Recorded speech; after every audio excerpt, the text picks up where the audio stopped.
What's going on, great people in the world? It's your guy, Nicholas Wilcox. It's your guy to my left, Johnny Main. Welcome to the Fantasy Football Show Week 10 edition. We got your Week 9 reactions, your waiver wire, your trade advice.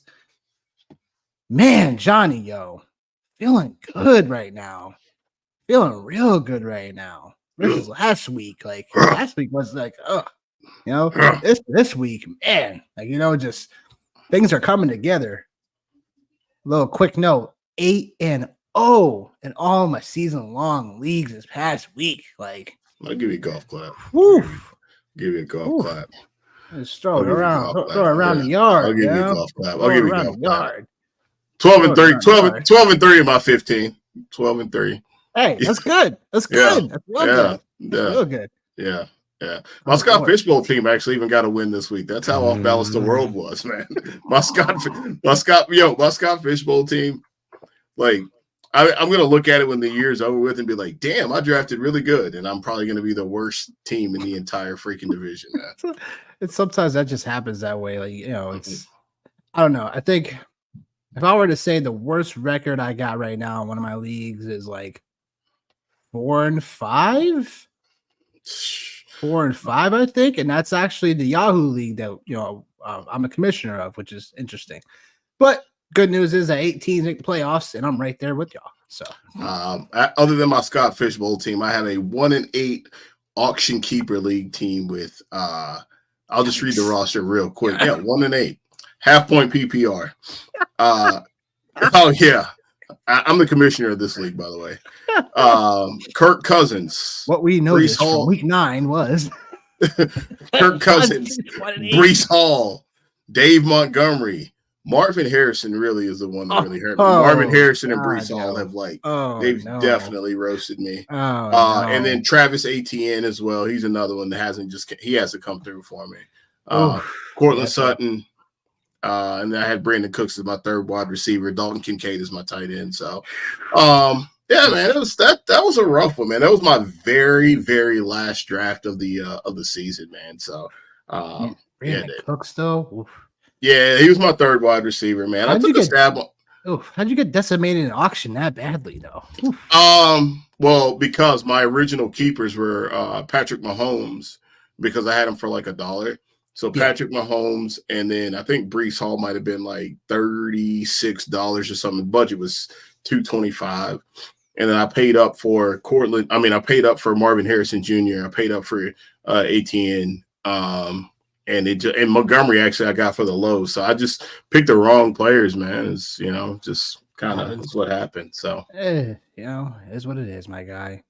Man. Well, what did you notice from week 9 overall? Besides, you're 1-18. Yeah, you go ahead and get my little side pocket change ready to go. A couple notes. Spare change. Well, the Saints or the Aints, 2-0 to start the year. Head coach is fired. Michael Thomas is going buck banoodle on X. That was hilarious. Loved every moment of that there. I love that too. I would say this right here in the spirit of election day, running backs do matter.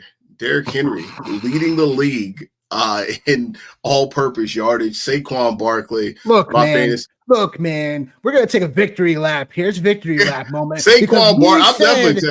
I said it from the jump, bro, about Saquon. All off-season. Said it from the jump. All off-season, yo. And then even if you think about I was looking at where everybody was at, and even if you take those two guys out of the equation, Josh Jacobs is quietly having a really good year, just not at an elite level like Saquon and Derrick Henry. The other thing for me, man, that I noticed in week 9 was that I think the Patriots are going to be all right with Drake May, man. I think they're going to be all right. Whoa, I don't know what he did, but the Pats are going to be all right with Drake May at quarterback for sure in the future. They might not be this year, but I think they got their quarterback. Another thing, I got a few things. Los Angeles Chargers, they are a playoff team for sure, and that makes me feel good about my guys, the Pittsburgh Steelers, being able to pull off a win against them. Although Justin Herbert was a little bit banged up when they played, but the Chargers are a playoff team. for sure. And then this isn't like what I noticed, but I'm curious. Antonio Pierce and the Las Vegas Raiders. And I won't say anything other than that, and I'll just leave it there. And will the real Slim Shady please stand up with Joe Burrow and the Cincinnati Bengals? Obviously, kind of correlation there. They put the smack down on the Raiders this week for sure. And the Arizona Cardinals, this is how I preface them. They are the ugly girl at the party with a good personality and rich parents. The Arizona Cardinals. I love that. I love that. That's pretty accurate. Yeah, and then to keep it in the NFC West, the Rams are the old uncle still at the young party, man. You know what I mean? Like they still irrelevant there, man. Like, Stafford, Coop Cup, like it's wild, man. It's wild and stuff to see. And then last but certainly not least, we've seen it on Monday night, man. The new version with old Chiefs. And when I say that, Kareem Hunt getting his second round at Kansas City, Nook Hopkins, man, just coming out balling, man. Shout out to him, man, for his Remember the Titans end zone dance, man. Those were the things, man, that like I noticed from week 9, man. Just a lot to unpack. But we're halfway through the year, man. So those are some of the things I took away from week 9, man. What were some of your takes? I think just looking at statistics, like if you told me Garrett Wilson was going to be wide receiver 3 overall heading into week number 10, like I knew it was in the range of outcomes, but it was also not like this where like the Jets are 3-6. They could be easily 6-3, but that's how it kind of goes. Like, but fantasy wise, absolutely killing as Garrett Wilson. But look, here's the kicker. Like, I think this guy like literally has stolen the draft. If you have him, like, because this guy was probably going sometimes undrafted too. Because I know I picked him off the waiver. There's a couple of leagues I have him in. Darnell Mooney, wide receiver 12, yo. Bad moon. Are you kidding? Andre Rosin 2K, baby. That's what we should just call him. Rosin 2K, man. 12 right now. Bad Mooney. Yeah, that's wild, bro. It is wild. That's wild. I'm like, are you serious? Yeah. So, yeah. And I got to say this. I told you about Jaden Reed. Yeah, you did. Wide receiver 10 right now. You did. Going to the moon here. Like, as far as like receivers go, like obviously we told people all season about Henry and Barkley. Told them all off season about these two. And don't sleep. Get yourself a balanced draft if you need to, or grab them both and just grab whatever. But we told people Henry Barkley, no doubt, Henry Barkley, Henry Barkley, and there were some people that were just too good for it. Now, granted, there's been a lot of receiver injuries. Yeah, you know what I'm saying, so we'll take that into account a little bit. And there's always going to be a little bit of ambiguity going on every year when it comes to season by season, and every season is obviously just going to be a little bit different depending on who's available, who's not there, whatever. But we said Barkley and Henry, you know what I'm saying? They were going at, where they should have gone in most drafts. So Henry was really the one, man, that was going later than Saquon. Like I think as the season progressed, like draft season progressed, Saquon started to kind of move up boards, but Henry was really the one. And Henry, if he stays upright, man, he's gonna finish his RB1, obviously. Totally. And last, but surely not damn least, who's an RB8 right now? Who's the RB8 right now? Oh, this must be a Devon Achane speech coming right now. Yeah. Look, man, I told people like we didn't need Achane to get all these carries in between the tackles. But dare I say, could they be used as a weapon in the passing game? Yes. Hello. Yeah. I can't believe this right now. Just people were just calling me crazy, calling me nuts, calling me cuckoo, calling me whatever. It's like this doesn't know what he's talking about. Like I'm like, okay, all right, give me Achane, give me him. The best part about all that is, bro, is like I literally have a super flex league where my 3 running backs are Saquon Barkley, Derrick Henry, and Devon Achane. 7-1. You're welcome. 8-1 now, actually, but yeah, You're 8-1. definitely welcome. And then burning question from last night. Yeah, is a lot of people are circling the wagons. Is D Hop a wide receiver 1? Now, I say he's still a wide receiver 3 because he has some tougher matchups moving forward. He's definitely a rock solid wide receiver 2 if he gets anything like he did last night, though. That's what I learned from week 9. Other things as well as we'll get into it. But we're gonna get right into the buy low and sell highs for week number 10. Man, can you believe we're already here, like more than halfway point of the season? It is nuts. Listen, the one person that can't be more ecstatic the fact that it's week 10 is Mrs. Johnny Man. It's so ecstatic that it's week 10. She's so ecstatic. I told her that. I was like, you realize, I was like, we're like week 10. She's like, I know, I've been counting the weeks. Oh, buddy. But yeah, like I know what you mean, man. It's the season's a grind, but I really can't believe we're already here. Like, it's nuts. Yeah. But in terms of that, like, we are buy low and sell highs for week 10. We're gonna first go over the teams who are on buy. So there's a lot going on here because we need to break this down for people because, like I say, we need to always look to be a week or two ahead of what's happening until at least the postseason. Then it's literally just game by game, moment by moment. Turns into a DFS tournament, man. Yeah, it sure does. Yeah. Sure does. But bye weeks for week 10, we have the Packers, Seahawks, Raiders, and Browns all on bye for week 10. I put 11 and 12. So 11, we have so 2 weeks from now, Bucks, Giants, Panthers, and the Cardinals. And then week 12, which is a pretty big one for some leagues for sure. It'll be week 12 and week 14. We'll get to that, I'm sure, at a later show. What week 12 is going to be filled with the Saints, Falcons, the Jaguars, the Jets, the Bills, and the Bengals. Big week 12 is definitely going to be a nasty. So I put all this and say this all to say that we need to make sure we are always prepared for injuries and stuff like that, and obviously these bye weeks. So there's going to be some weeks where if you're for example, if you have London and Mooney, we just talked about those guys, they're going to be on bye week 12. So have a stable plan in mind, or at least be thinking about it, how that roster is going to look like for you on that week, and try to get prepared for that, whether it be via trade or via the waiver wire, because that's what we want to do. And George Play, of course, our guy is here. Definitely. We're going to get to you in just one moment, my guy. Buy number 1. Check the waivers for this guy, because if you're playing in shallow leagues, he still might be out there. Tyrone Tracy is my first buy number 1 buy. And I think it really becomes like Tyrone Tracy is literally still he's still fresh to the running back position. Can you believe that? The Giants are going to use him in ways that they, are going to feel confident about as far as like how his production goes. Like, he's a guy that even if he feels like a guy that's already matchup proof in my mind. Because just going back to the Pittsburgh game, where he just came out and he had that long run in that game that pads his stats up a little bit, but he had 20 carries in that game for 145 yards.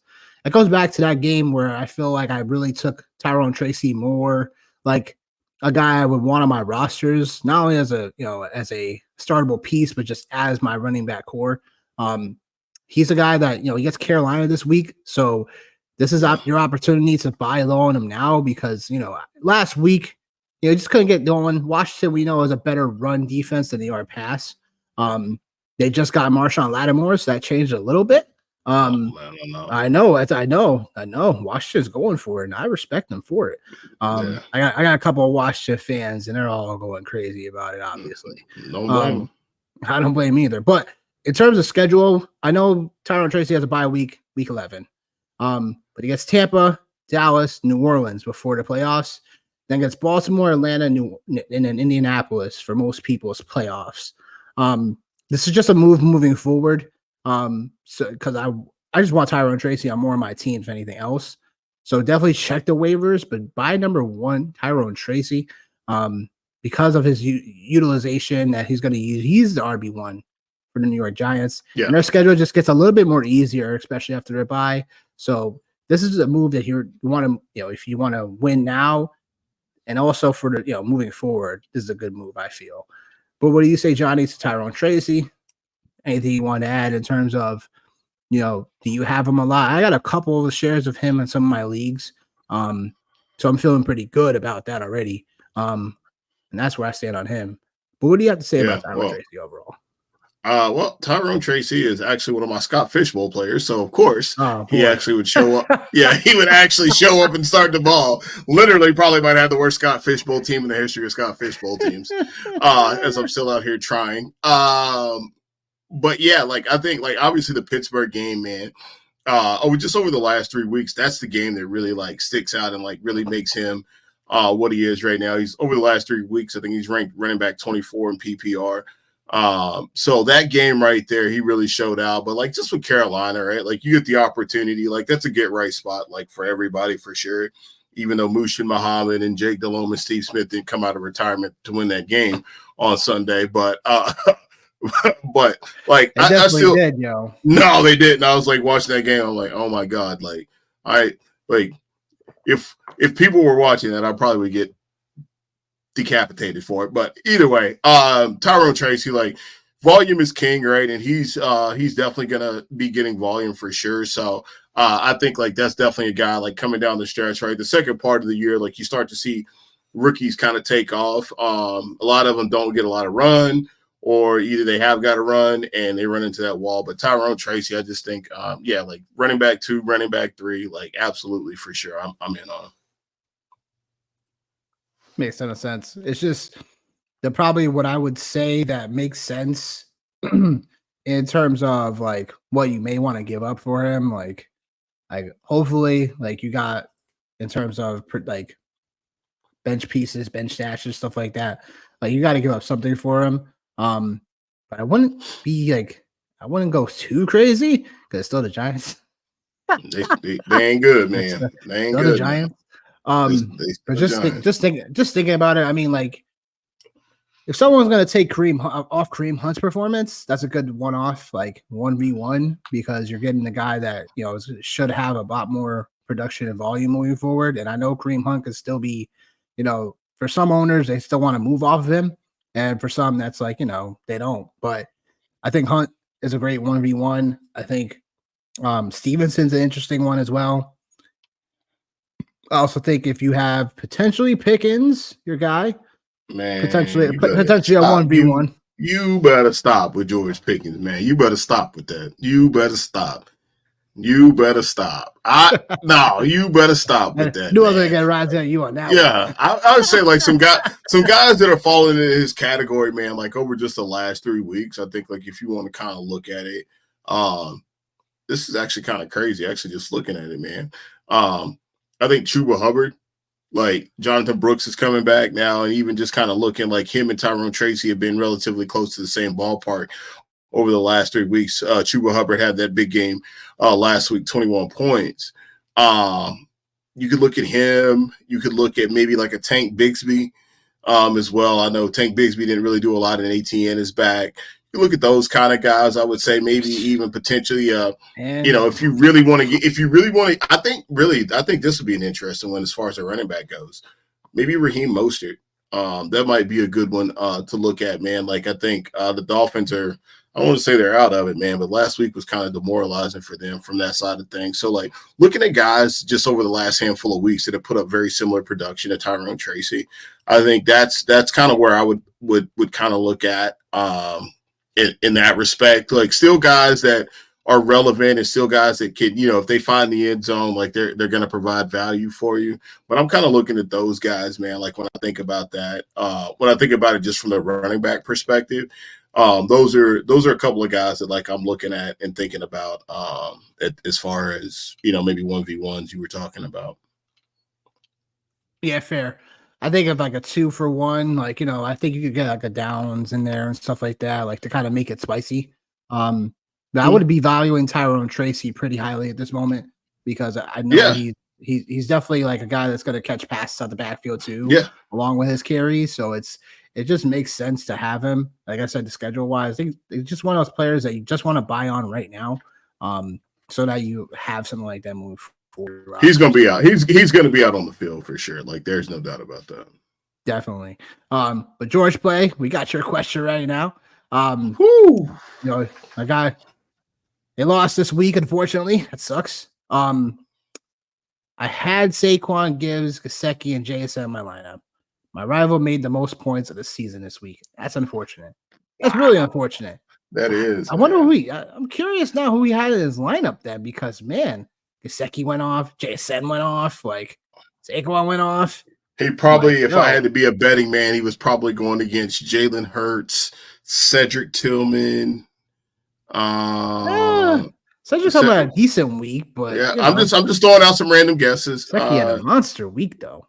Yeah, Gesicki did. I think this is just a standard league. It's standard league, but still, maybe going against Lamar. Maybe I'd be curious to know George. Lamar and Zay Flowers, probably.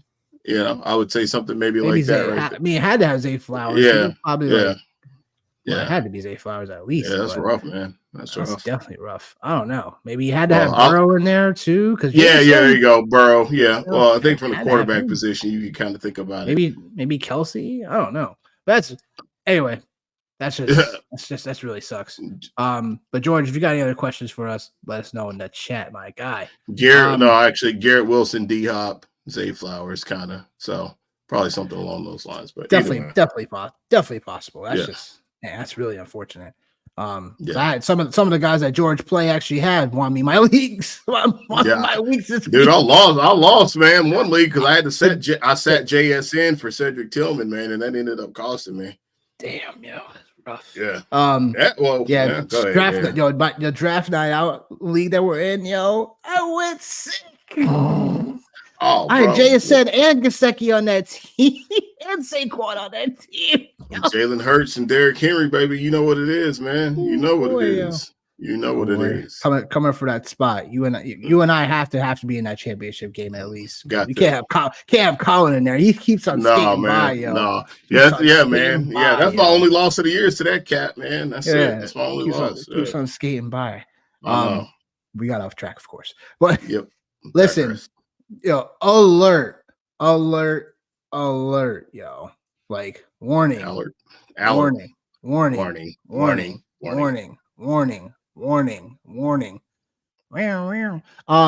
Listen, this is probably the last time in terms of some of these stud running backs you could trade for.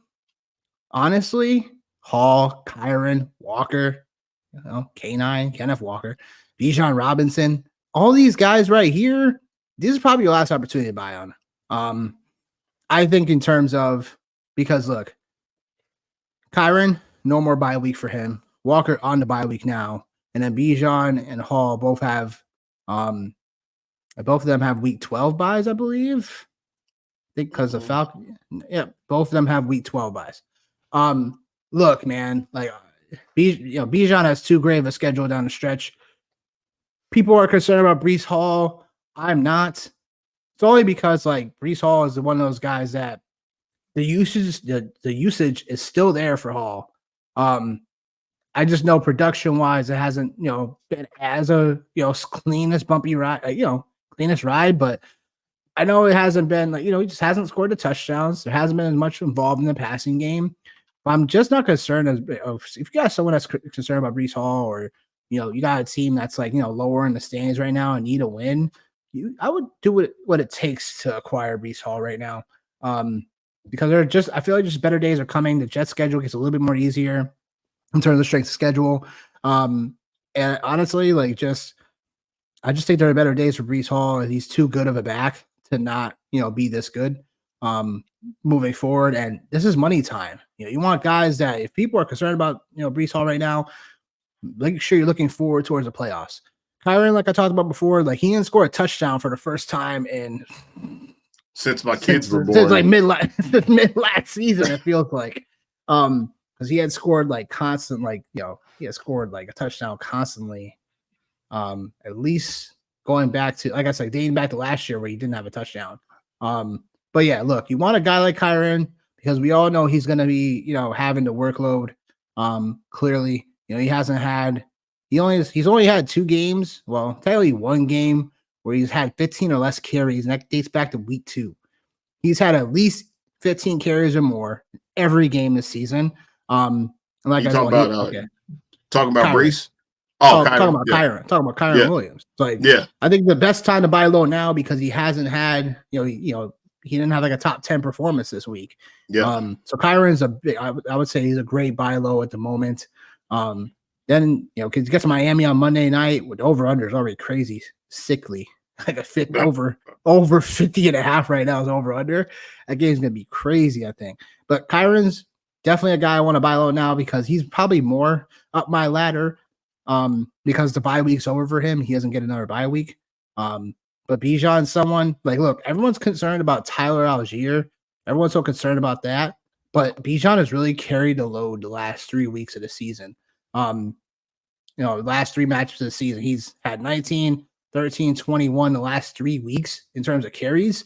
And he's starting to just look like the guy that we drafted, the guy that's starting to look like the workhorse, the guy that's looking like the feature back. And back-to-back games, at least 7 catches. Like, that's big for this team. And like I said, he gets a decent schedule for the playoffs. Vegas week 15, the Giants week 16, and then Washington week 17 for the championship games. And then Kenneth Walker, same thing. Seattle is going to keep on throwing the football, I believe. But that just opens up things for Walker. I think people concerned or coming into the year for Kenneth Walker was he going to actually be catching passes out the backfield, and can we get excited about that? And he's looked like that part. It's just going to be more about, like, I think when Metcalf comes back, the offense gets even more better, and Kenneth Walker gets back into a role where he starts, again, dominating touches like he always has, but it becomes a lot more easier when you have a guy like DK Metcalf. So Walker probably is a really decent buy low out of all the running backs here. You could probably get him probably the cheapest, in my opinion. Anything else you want to say about these running backs? And like I said, people, warning. This is your last chance to get these guys, literally. Like, I feel. I think like Brees Hall, man. Like I have him in a couple leagues, and he's still been getting you double-digit fantasy points, right? Like you mentioned, but like coming like over the next handful of weeks, like he's got the Cardinals, the Colts, Seahawks, Dolphins, Jags, and Rams. So like if you can get there with him as far as the playoffs, I think like you'll be fine. And even for where you drafted him at, like right now over the last 3 weeks, he's been running back 16. Which, isn't exactly where we want him to be for sure. But still, though, like you've probably still survived and maintained. Same thing with the Seahawks, man, and Ken Walker. Like you have the 49ers, you got the Cardinals, the Jets. And you have the Cardinals again, the Packers, and the Vikings. So not as soft of a schedule as Brees coming down the stretch. But still one that like is definitely, you can definitely do some positive things. And he's been running back 18 over the last 3 weeks as well. Like him and Brees are only really separated by like 1 point. So I think like, right, like when you get to this point in time in the year, like when running backs kind of start to slow down a little bit, right? Like we got to remember these guys are pros. They're elite. Like they're the best in the world at what it is that they do. So I feel like, there's definitely some big games going on. And I think to your point, like, I like both of these guys, but there's just something about Ken Walker in this offense. And obviously DK is out right now. But like I think I think Ken Walker might have an opportunity to do a little bit more than Brees Hall might coming down the stretch just because the way the offense is for the Seattle Seahawks. But these are absolutely 2 guys that I would absolutely try to buy. And Bijan, man, like Bijan over the last 3 weeks, dude, running back 3, which is exactly right in that ballpark is where we wanted him to be, for sure from a production standpoint. 3 weeks in a row over 20 points, man, in fantasy for PPR leagues, man. So like that's money right there, right? So I think like you're in a really good place. And Kyron Williams, man, when we talk about him, I'm looking at Kyron Walker here on the screen. Kyron, when we look at him, right, like the Rams are starting to get healthy. It's really been like obviously the Puka punch last week Obviously, he got ejected from the game, but Demarcus Robinson came through strong. Like I said, man, like the Rams are like the old uncle at the young party, man. Like they still relevant. They still gonna do their thing, man. So I feel good about this list of running backs. So if you have the opportunity to buy any of these guys right now, I think you absolutely need to cash in. I think the only problem you run into, in my opinion, right, was with a guy like Bijan. The owner is finally like, oh my God, man, like the guy is starting to crank it up a little bit. I think you have a better chance to hit with Brees, Kyron, and K9 as opposed to Bijan. But hey, man, if you can pull off Bijan, go for it. Yeah, I think it's just these are just the last opportunities to buy because I feel like I said, bye weeks coming up and everything. I think it only gets more trickier to try to get guys like this as the season moves along and as trade deadlines for your league start coming around too. Like this is the opportunity to kind of be like, all right, I gotta get my rosters in order to like make sure that I got my depth in order, I got the right studs, especially for the playoff schedule. There's a lot to love when it comes to these guys, but just make sure you're getting at least one of these guys, trading for one of these guys. Throw some trade offers out there, and man. just go crazy. Yeah. You know what I'm saying? What do you have to lose? Nothing. Nothing. Nothing at all. By number 3, Brian Thomas Jr. I think it's one of those situations where, man, we know the Jags are a bad team, but Brian Thomas, like, he's just been absolutely killing it. Like, I didn't see this coming. I knew there was some type of he would be some type of playmaker for this team and whatnot. Right. But I didn't expect this. 17 yards per catch and 5 touchdowns on a year is crazy. And I don't know Christian Kirk. I know Thomas is coming off a 2-catch, 22-yard game, and that's his worst of the season. But this is why he's buy low right now, people. Exactly. You know what I'm saying? Like, it's just who besides Brian Thomas and besides maybe Evan Ingram, like, this is the offense. So getting a guy like Brian Thomas, like right now, I know that a bye week comes in a couple weeks for Brian Thomas, but he's someone that I think that in terms of we know what he is. He's a deep play alpha. He's wide receiver 11 on the year. And it just he's averaging 14 points per 14 fantasy points per game. So with Brian Thomas, we know we have alpha receiver. And I know the matchup for the playoffs isn't as friendly because, week 14, Tennessee, week 15, the Jets, week 16, Vegas. So that's a little bit more softer. Week 17, again, with Tennessee. But we all know that Brian Thomas is still going to get the targets. He's still going to he's going to be the guy that's the deep threat shot. So he's someone I could definitely buy for now too, because they get Minnesota this week. You get Detroit the next week. So easily 2 defenses that let up the pass a little too much. So Brian Thomas is a distant third versus the other 2 buys. But I feel with Brian Thomas, you're getting a guy that he's still a rookie, and new rookies only get better. So if he's been doing it pretty much all year long, I can only imagine what the final statistics are going to be for the end of the year for Brian Thomas. But what do you have to say, Johnny, to this?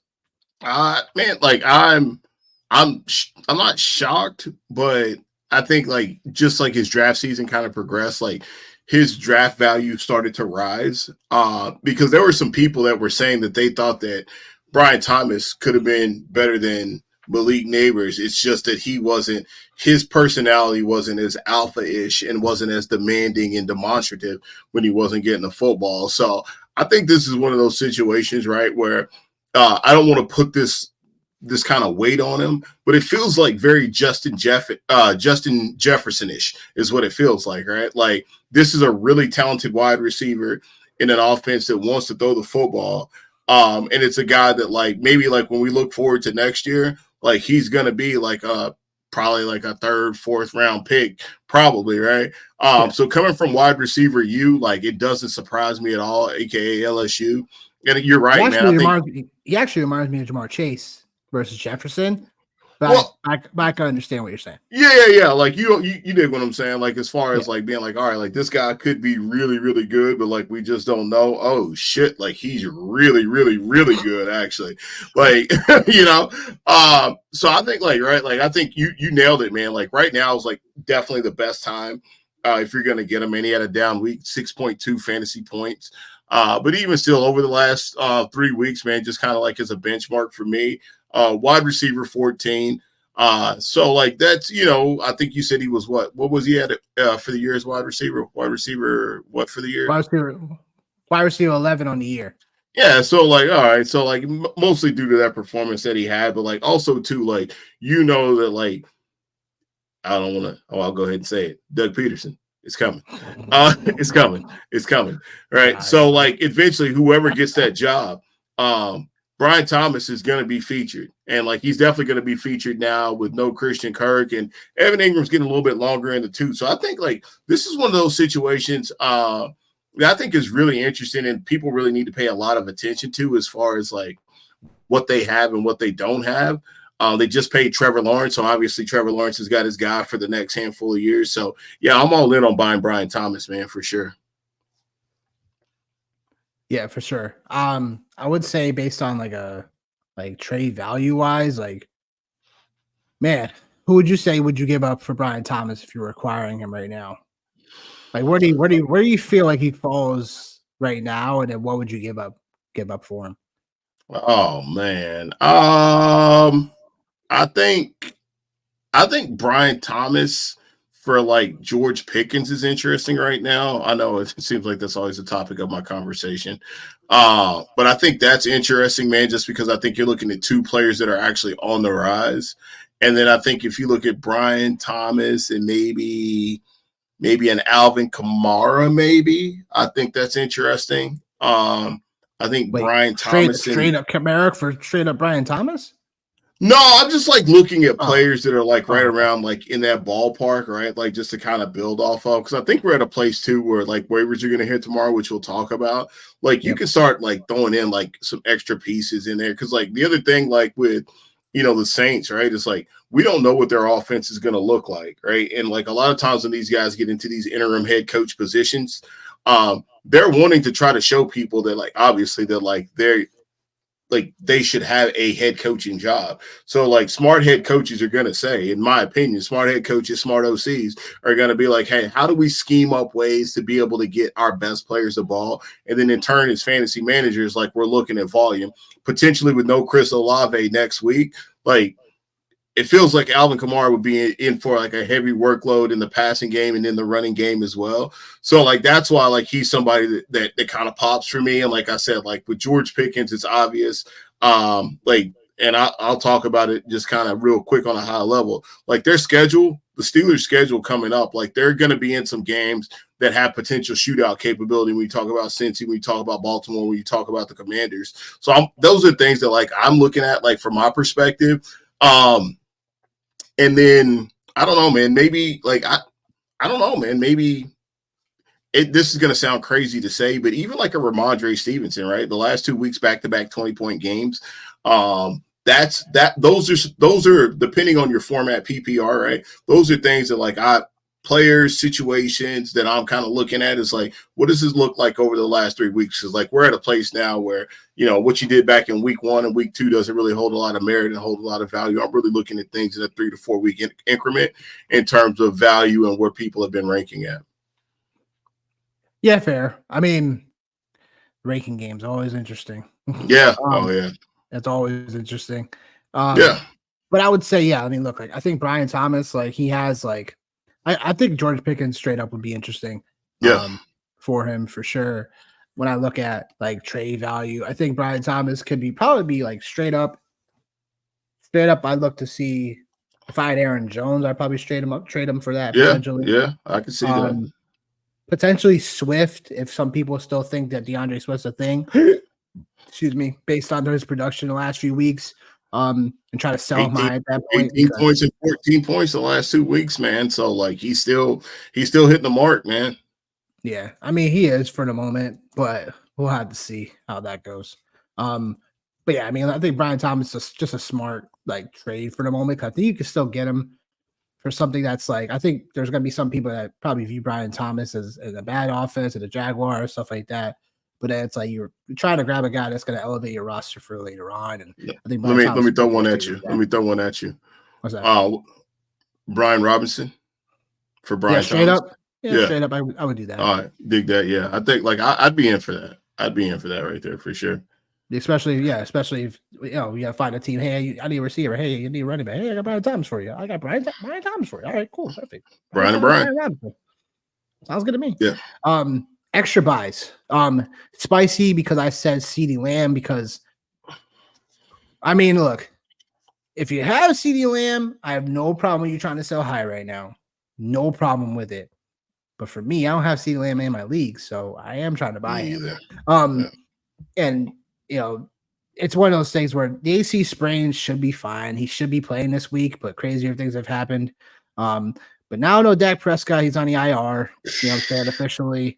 So that's just not good for the prospects. The good news is that Dak Prescott would be back at a timeline where be right around our fantasy playoffs. So if they were still potentially in the hunt somehow, some way, whatever, and Dak Prescott found himself to get himself back, they're cool. I think CeeDee Lamb is a buy, but he's also a sell because depending on the position you're in, I think you could still get a ton of name value for CeeDee Lamb as well. 100%. Just based on what he has been in the past in terms of his production. So you can still get yourself some great depth if you have CeeDee Lamb. But if you're looking to buy for CeeDee Lamb, it makes sense to give up something, but not something that's like, I'm not buying extremely high. I'm like mid buying. So it's like, because I just think Cooper Rush, he does have a little bit of familiarity with Dallas in general. So it's not like it's going to be his first time coming in all cold or whatever. It'd be interesting to see if Trey Lance comes. Yeah. But I don't know about that. But CeeDee Lamb's definitely a buy. Other guys on this list, Nick Chubb is actually a buy here because, I think where the Browns are looking like a decent, competent offense, I think this is a year where Chubb can still rehab some of his value all across the board. And if he starts looking like Nick Chubb of old, look out, especially if you have him for your playoffs. So I just think there'll be a decent games where Nick Chubb has also gotten some some touches out the backfield in terms of catches. So he's starting to look like a different version of Nick Chubb in a way too, where it was like he wasn't getting catches out the backfield before. So some of these other names, they're definitely like more derper. Like Reed is not really a buy per se, because of what he kind of just went off this past week again. Nico's been on this list for a couple of weeks, so I hope people have been listening to that. And then I'll let you take it away, John. What else you see on here? I think I put Walker on there, but I should have took him out. Yeah, I mean, like for me, guys that I think like are buys. I think Devo's definitely a very interesting buy for sure, especially with McCaffrey. Yeah, especially with McCaffrey coming back. I definitely like that.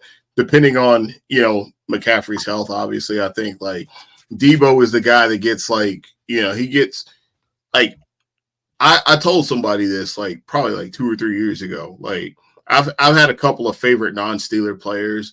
Cam Newton back in his day with Carolina was like one of my favorite non-Steeler players. Okay. Deebo Samuel absolutely is one of my favorite non-Steeler players. The fact that they were talking about him on draft night, I literally almost pissed my pants. Literally almost pissed my pants in excitement. And then they were he's like your newer version of Hines Ward. You know what I'm saying? Oh my God, dude. And then they were like, oh no, it's Ayuk. I'm like, dude, y'all can keep Ayuk, man. Give me Deebo.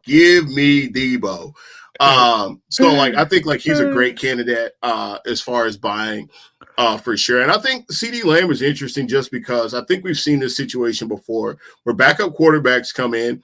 And like, what's the one thing that they're going to do? They're going to get the ball to their best player. And CeeDee Lamb absolutely is their best player. And they're going to force feed it to him. And you're right. Like with an AC joint with a wide receiver, I think it's a little bit easier to navigate because wide receivers have an ability, or I shouldn't say have an ability, but they have a knack for not taking big hits a lot. Getting down, getting out of bounds or whatever. So I still think like, you might actually be able to get CeeDee Lamb for the right package because people are scared of injury and people are scared of the quarterback situation right now that they have going on. So like that one I definitely buy. And I think Jalen Waddle's interesting for me on this list just because he's probably going to be the touchdown at the end of the game. Now I'm like, damn. But like you can probably get him for close to nothing like at this point, just because of the production piece. And I think like when you look at some of the other names on here, Malik Neighbors started off incredibly hot, had injuries, and like necessarily hasn't set the world on fire. Didn't set the world on fire this week. I think pretty like par for the run, par for the course, if you will. And Aaron Jones, man, like I don't want to keep like bashing the guy. We're halfway through the season. I got to get over myself.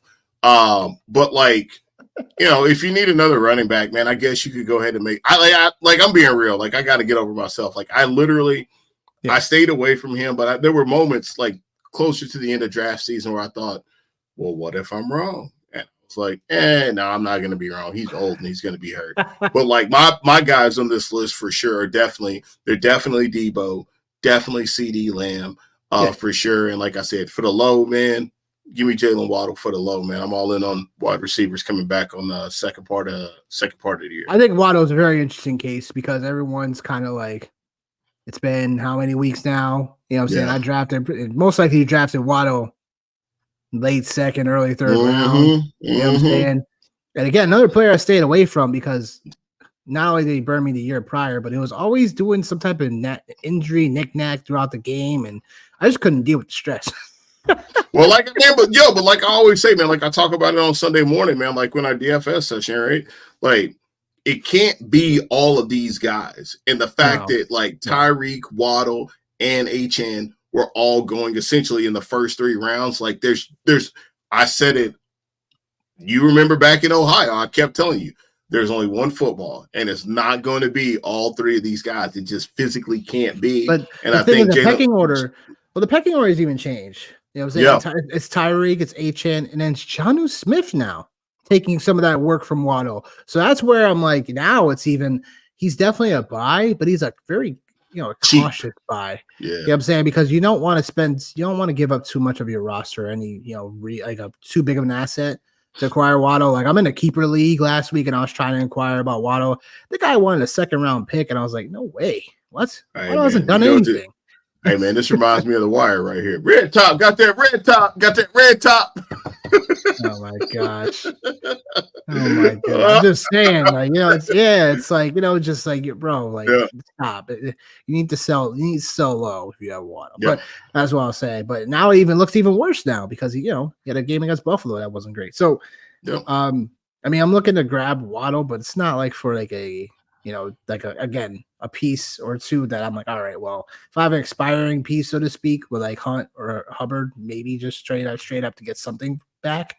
But yeah, look, obviously Nico, I put him on this list for a couple of weeks because people you should have gotten Nico by now. Man, that guy's a superstar. If you haven't already. So he's a superstar. You're missing out if you didn't get Nico. Yeah. It's probably your last opportunity to do so before the games because Houston, Detroit should be a lot of points in that game this Sunday night. But it should be interesting as well. I'm gonna agree with you on Debo, obviously, because Debo usually isn't a guy that I'm like usually on a lot. Just this year, I felt a little different. I was like, let me grab Debo because look, a couple of things were happening, right? Like we knew CMC, like if there was gonna be a situation where he was gonna be out, like he'd have some run at running back here and there, give him a couple carries here and there, stuff like that, give him some touches with the ball. But also now with Ayuk out, it's like Debo does masterful things without Ayuk in the lineup. Just dating back to last year too, where he came down the stretch and he had a stretch of like 6 total touchdowns and like throughout the playoffs. He was a dog. So you want to grab a guy like Debo, especially coming to him off the bye. So definitely guys that we should be targeting. Sell highs now. We get to sell highs. First one. The community, I think, is back and forth on this guy a little bit.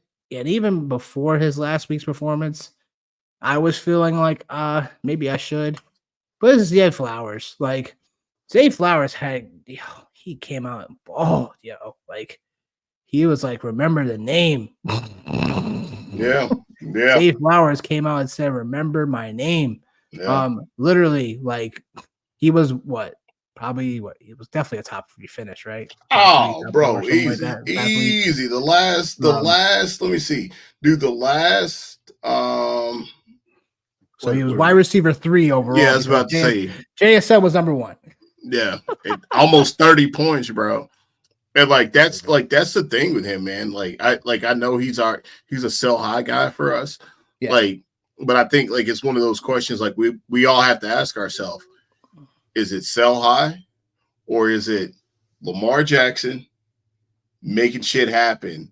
And as he's making things happen, Zay Flowers is the beneficiary of that because it used to be Mark Andrews. So now it seems like it's Zay Flowers, right? So I think this one right here, man, is I know it's obviously hot takey for me coming from the standard is the standard here. Yeah, but I'm about to say what? Yeah, I'm not John I'm talking to. Yeah, man. Yeah, it's me. It's me. Is It's John me. I'm talking to It's tonight? me. I don't know if I'm talking to him. Yeah, so I mean, I think he could go either way, man. Sell high. He is one of those. But man, he the last couple of weeks, it's been kind of hard to ignore. And the reason why I'm paying extra close attention is obviously because we got 2 dates with these guys, and I'm looking and I'm like, man, he looks pretty good. But I do think you can't bank on him every single week, zigging and zagging through 6 different defenders to get to the end zone. But the way this Baltimore offense is set up and for what they give up on the back end, I think there's going to be an opportunity for the Ravens to be able to score a lot of points. So you can sell high, and I think you should be able to get something back relatively nice in return.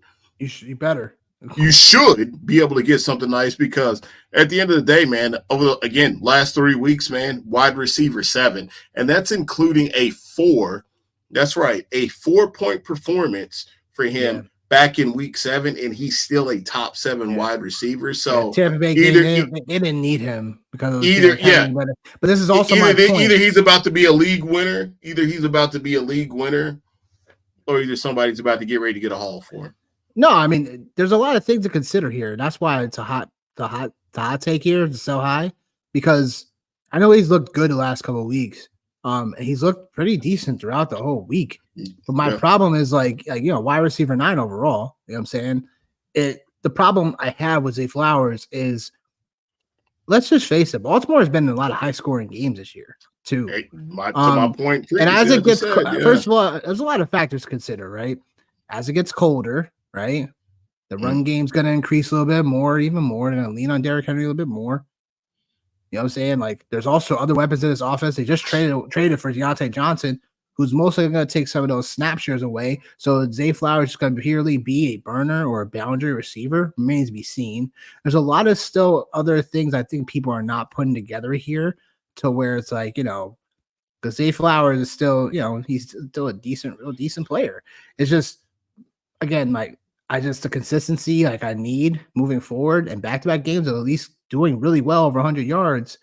But now with Deontay Johnson in town, there's other guys who start to feed in this offense. Again, the weather's gonna get a little bit more colder. There's a lot. The bye week is still coming. That's one thing. So there's. I had you until the bye week, bro. Damn. I think this is the thing, right? Like I just said, dude. Bro, Deontay Johnson, he did not catch a pass. Well, there was a report that came out later, earlier Sunday, saying that he was only going to take maybe 15 snaps at the most. So he wasn't going to play a lot. But even still, right? Even for as spread out as that offense has been over the last handful of years, one thing that has been the last 2 years, the one thing that has been consistent is Zay Flowers has been a component of that offense. His ADOT hadn't been very high, but he's still been somebody that they have schemed up to get the football. And so for me, you're not worried about Deontay Johnson at all then? I'm not saying I'm not worried about him, but I still think that if you drafted Zay Flowers, right?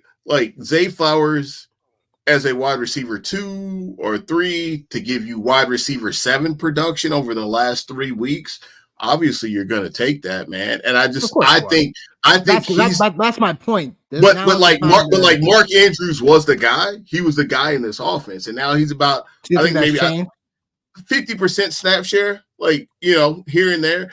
Zay Flowers is the guy now, man. He's the guy. Derrick Henry is obviously the runner, but Zay Flowers is the guy in this offense. So he's going to get you your PPR points. If he's like if he's going to make people miss, because now, like you think about, like just from a schematic standpoint, teams are now having to bring extra guys down in the box to be able to stop Derrick Henry. So Zay Flowers, one of his calling cards has been him in short range, one-on-one, et cetera, et cetera. And so, and Lamar Jackson, broken plays, et cetera. Like for Zay Flowers, like you're seeing it, man. So like, I don't necessarily know if he's like a sell high. I think he's more of a hold and wait, but I could see why you would be able to say, man, like, let me see what I could get for him. Because like if you, I'll be dramatic, obviously, as I always am. But like if you say Zay Flowers and something else, and then trying to get potentially into like I would say like maybe like I don't want to say Joe, like maybe a Joe Mixon, or maybe to your point, your Kyron Williams, right? Or even Amon Ross. Like you could, like you could like Ramondre, like you could get in even shit Rashad White, man, who's now all of a sudden like back to like producing at a high level. I think there's some interesting pieces you can get for Zay Flowers, but I just think, man, sometimes like we just got to trust our eyes and see what we're seeing. And I think, man, Zay Flowers he's been on one the last couple of weeks, bro. Totally. I'm not telling you to sell Zay Flowers for a ham sandwich. Oh God. So, I'm just saying. I think Zay Flowers is one of those players that, you know, it can go one way or another, obviously. But either way, you would be, you know, if you get a good enough offer, you'd be winning no matter what. So that's where I'm coming from in terms of Zay Flowers, because it's like, it's definitely not a solo moment, because look what he's done the last couple of games. It's just more about like, I'm just intrigued now with the bye week coming up in a couple of weeks. There's some tougher matchups coming where that might not be as high scoring moments. The Ravens could be leaning a little bit more on the run in these next couple of games. You know, Cincinnati, they play on Thursday night. That's probably going to be more of another shootout. But in terms of after that, it's Pittsburgh. After that, it's the Chargers. It's Philly, the bye week. For the playoffs, the Giants, Pittsburgh. So it's a mixed bag a little bit for schedule purposes. But it's like, I mean, look, I'm not telling you to, you know, sell actively, but it's someone where it's like, I know if I get a good enough offer, I could sell up the point of Zay Flowers being a wide receiver 9 when it comes to production so far this season. I could sell that and be like, look, Zay Flowers just been killing it. So I can always sell that up and get if I need some depth, or if I'm in position where I have to sell Zay Flowers. It's like grab, look, like this is what I got, because, this is, here it is. So, but that's where I'm at with it. But in terms of, I agree with your points in terms of like, this is more of a hold than a sell. I can understand that. But it's also in leagues where we're constantly trying to get our teams better. Like I said, I always ask the question to my rosters, is this team good enough to win a championship right now? Is it good enough? Is it good enough? Is it good enough? Well, and sometimes I say no, and other times I'm like, well, hell yeah, it is. Let's ride. So that's where I think we'll always have to keep on evaluating that over and over again, like throughout the year, because you're not playing for second place. There's only one winner in your leagues. So, J.K. Dobbins next sell. And this is because we know we had a little bit of a nice run with Dobbins earlier on in the year, when the Chargers were more run heavy. Now, since after the bye week, and I said this before, they're more pass heavy now. Herbert's come out and just been slinging the football. And that's just bad news for Dobbins. I know last week, 14 carries, 85 yards, and 2 scores. And then he had 2 catches, 20 yards for Dobbins. I think Dobbins he could still be a productive piece for you moving forward. But I still think he's a sell, because as much as, he's been pretty productive. He hasn't before this past week against Cleveland. He'd been more middle of the pack when it comes to production. Like he hadn't before this past game. He really didn't have a big running game since week 6 against Denver. So that's kind of like where like Dobbins is one of those guys where, I mean, if you have Dobbins, you better make sure you have Vidal. Just in case. And we're all of a sudden we're waiting. We said earlier on where Dobbins is hurt all the time, this, then the third, whatever. But it hasn't happened yet. No, it hasn't. So it's where it's like and running backs are still at a premium right now, as much as for terms of it hasn't been as many running back injuries so far this year. You just cursed every so- single running back in the NFL for next week. Like somebody, some they're not running, listening. yeah. But in terms of that, like Dobbins has been really looking like nice. But in terms, I have a team, I got too many running backs. I want to trade J.K. Dobbins and somebody else to upgrade. I think J.K. Dobbins is one of those pieces where I could put in a 2-for-1, I could put in a 2-for-3, and be like, all right, like I'm gonna put J.K. Dobbins and somebody else, a receiver, for getting an upgrade or getting more depth. Is probably where I would play it. What are your thoughts on J.K. so far this season? He has a decent, playoff schedule wise. Tampa Bay, Denver, New England. You know what I'm saying? So it is a pretty solid fantasy schedule, 2 out of playoff 3. schedule I'll as take well. 2 out of So 3. right. Yeah. So what are your thoughts? Where are you landing with this? I have 0 shares of J.K. Dobbins, mostly because I didn't subscribe to him being able to stay healthy. One of those flyer things, just took a flyer. Why not? Yeah, man. Yeah, but like I'm always somebody that's always more interested in the younger guys. Like, I've got like Fair. probably so much Ray Davis I could vomit right now. No, you like, Come on. Yeah, no, like it's not a bad thing, but like I just don't have a lot of JK. I don't have any JK Dobbins. So like for me, it's one of those places where like sometimes I can have blind spots just like any fantasy manager. And I definitely have a blind spot for J.K. Dobbins. Number one, the fact that he played with the Ratbirds, and number two, like obviously his injury history. But again, like we look at him over the last 3 weeks, he's a running back one for sure, and that was a big performance for him. So like I agree, man. Like I think like he's a guy that like I would feel comfortable with on a sell high piece, right? Because you don't know what's going to happen coming down the stretch. And like, you don't play scared, man. Like you don't play like based off of injury. Right. So like, if we look at it, like his performance has been really good, but like, it's just the opportunity now that like you could potentially look to package up a JK Dobbins and something else to try to see if you could get up to a CD Lamb. Totally. Maybe, right. Maybe because like, hey, like he's obviously produced from that perspective. So, or even like a J.K. Dobbins and like, we talked about like a Nico Collins and, potentially something else. Like I'd be interested in something like that. So J.K., I can agree with you, man. I think like this is definitely like a selling point. But the Chargers are a playoff team. And I think at the heart of everything, Jim Harbaugh does want to run the football. He wants to run the football. So I still think there's a place for him and he's still going to have some relevance as far as like, from a fantasy perspective, but it's just a matter of like, A, is he able to stay upright? And B, like you said, what'd you say? New England, Denver, and Tampa Bay in some order. Tampa Bay, Denver, New England. Yep.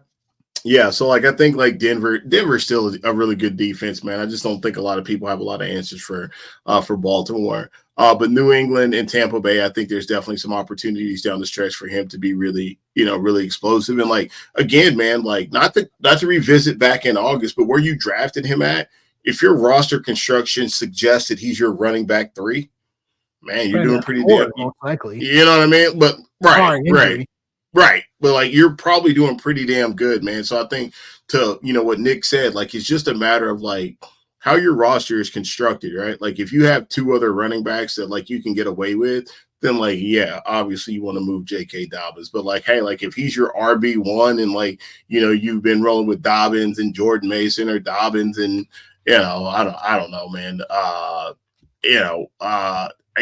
Najee Harris or something like that right there. Like maybe you want to hang on to him, man. So I get it. But yeah, Dobbins is one of those pieces where you want to package him up with something else and try to upgrade, or just if he's got a 2-for-3 trade, you're trying to get more depth out of it. Like makes sense to try to sneakily put him in a trade because he's been that decent this year. And seeing what sticks. Last sell is going to be a little bit more tougher to do in some cases. But obviously, Jackson Smith and Jigba. JSN.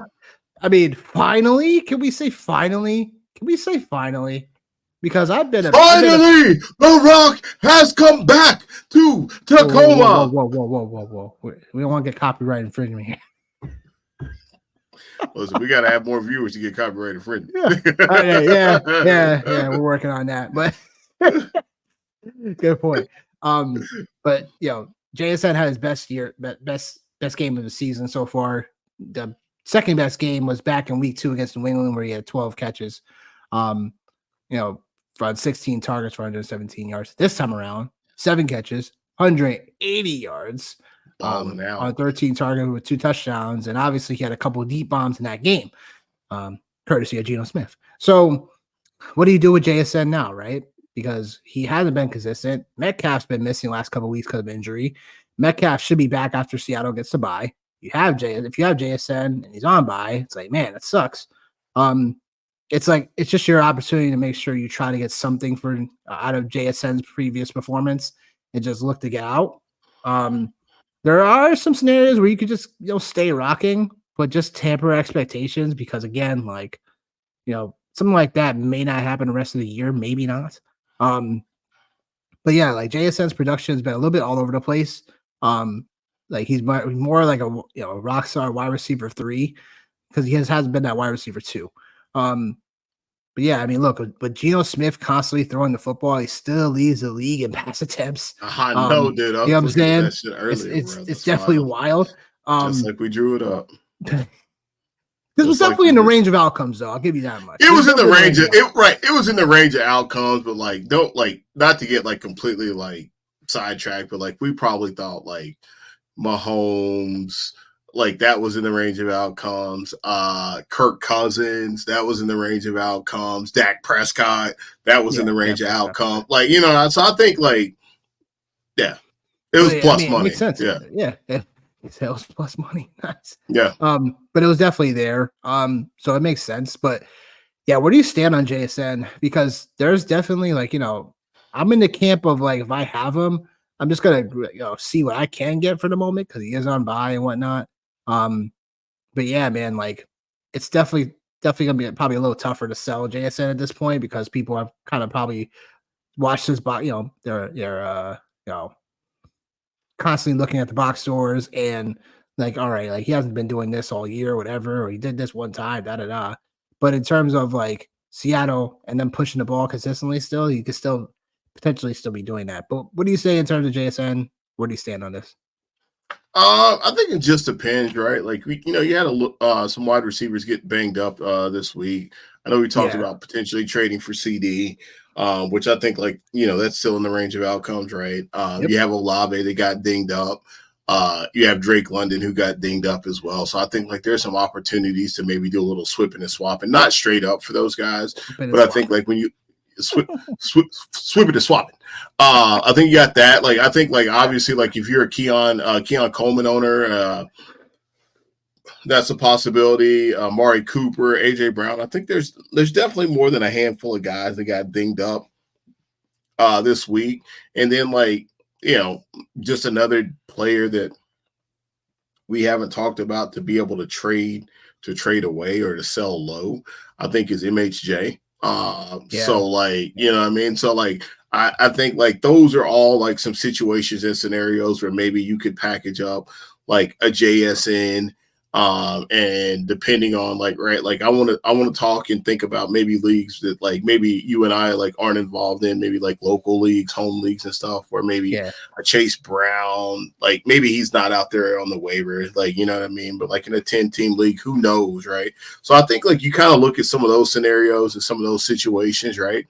That you might be able to potentially make a move on the positive side. And even dude, I'm just looking I know I'm digressing completely, but dude, Tyreek Hill, the last 3 weeks, wide receiver 40. 40. Right? Yeah, so I think there's an opportunity, and I think we drew it up. Just like we drew it up. Oh my God, bro. Don't even. It stresses me out to even think about it. I don't know how I'm still decently looking good in the Cookout League with Tyreek Hill, bro. One of my best team is a draft night out team, and Tyreek Hill was my number 1 pick, and I am 7-1. Hey, killing it. Yeah, but I think right, You keep saying that. I'm waiting. But like I think like you look at those type of situations, right? And that's where like I kind of start to look at JSN for like some of those type of owners that like have big time players like that just haven't hit the mark. And so yeah, like I'm definitely in the business of trying to. I have JSN in more than a few leagues to try to see what I can do. In one league, I have JSN, the Bears wide receiving core. Yes, I have Roma Dunze and DJ Moore. Like, don't even ask, like, oh my god, I hate my life. I hated my life so bad in that way. And then I let them weak neighbors as well. But I was just like, oh my god. But like it actually has worked out okay, right? So yeah, I think like when you look at like wide receivers for JSN, like start to look at like those type of caliber receivers that just haven't met the mark, and maybe you can throw him in there, and maybe maybe a mid running back like some of the guys we had mentioned a little bit earlier, and maybe you can get to like a Tyreek Hill, or something like that right there. Yeah, and these are I definitely love your ideas. How to get creative with this, because it'll be interesting to see if a manager would do straight up MHJ for Jackson Smith. That'd be interesting. Yeah, that would be. Please throw it out there. You know what I'm saying in terms of that goes, but that'd be interesting. Him for Najee Harris straight up is interesting. There's a ton of him. Why you straight keep up throwing out my Jones. Steelers guys tonight, man? Come here, leave my guys alone, man. We on the upswing. Don't worry.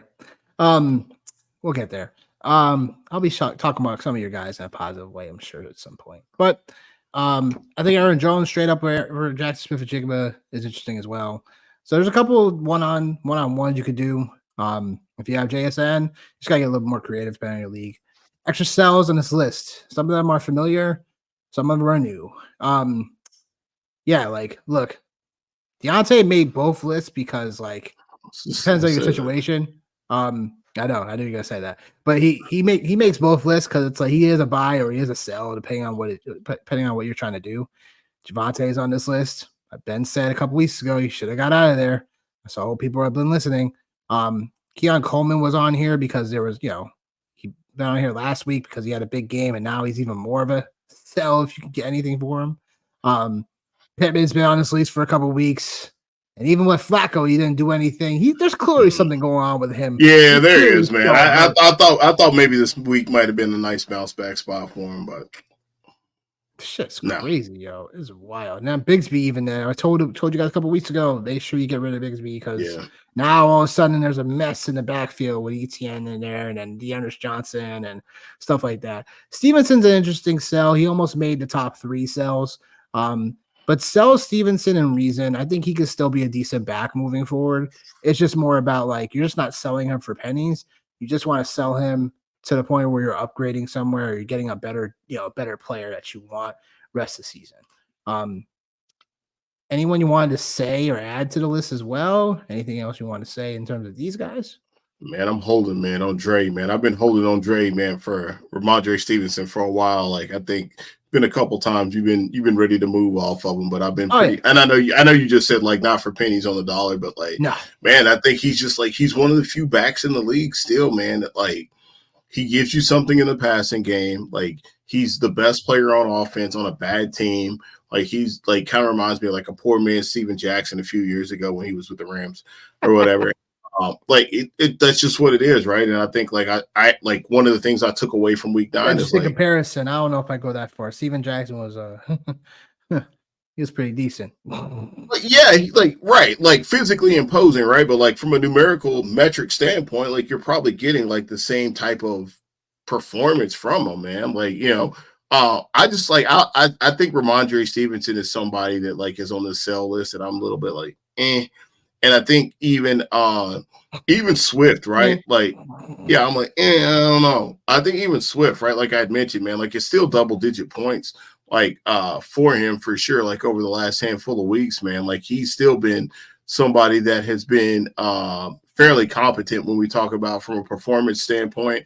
He's right outside of the running back 2 situation over the last 3 weeks, but like he also had a bye in week 7. So I mean, he's had 18 points and 14 points over the last 2 weeks, even in bad situations. So I think like it's just kind of like a recency bias thing and like something that's burned into our brain from that. But I do agree with like the rest of the guys that like you do have on this list as far as extra sells. Hunt, his time is coming up for sure. Although he had Hunt a and really Hubbard good are in the same spot. Hubbard, his time. Jonathan Brooks, I think, is getting ready to Chuba Hubba. He's getting ready to show up. Jonathan Brooks is this week. So I think like, coming down the stretch, that's the last thing you want is to have a guy that you've been relying on for the last 10 or 11 weeks. And then when you get into weeks 12, 13, and 14, he gives you half the production. So it might be time to get out of that business for sure. So I'm with you on that.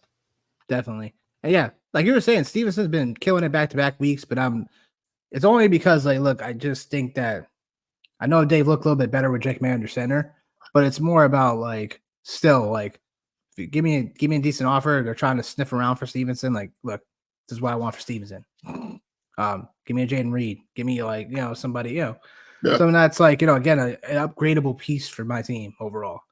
Yeah, that's buy low and sell highs. Love it. Waiver wire week 10, folks. So you got the pieces potentially available on your waivers.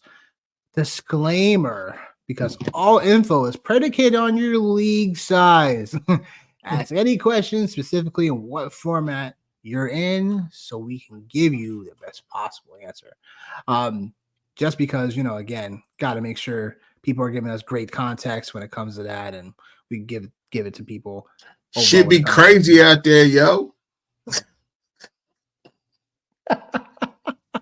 Be crazy out in these streets. That's it. That's it. These fancy football streets. That's it. Quarterbacks that should be owned, and I think they're definitely more. They're definitely on some waivers for sure this week, but they should be owned. Aaron Rodgers this week. He takes on the Cardinals this week, and then Justin Herbert, as well. Like both these guys should be owned. Like Herbert's been looking crazily good these last couple of weeks, through the air, especially. It's just like I said when we're talking about Dobbins. Like Chargers have been a team where they've been passing the ball a lot more. The last 3 weeks for Herbert, passing yards, 349 versus Arizona, and a crazy ass loss.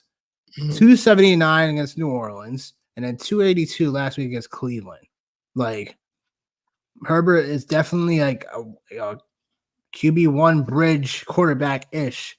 If you don't have one of the guys that are constantly scrambling around or getting you rush yards or whatnot, like Herbert's someone you could definitely be starting moving forward. Playoff schedule is a little bit interesting. We talked about that earlier with Tampa Bay, Denver, and New England. But Herbert definitely should be owned. Aaron Rodgers. Look, the Jets, we won't talk about them tonight. But we all know that Devontae Adams is a New York Jet. And those two guys combined, we can always look for Rodgers to continue to look to get him the ball. And obviously when it came to Adams, like he finally had his game where he broke the heck out.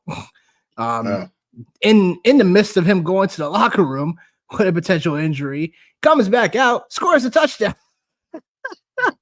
7 catches, 91 yards, and a touchdown for Adams.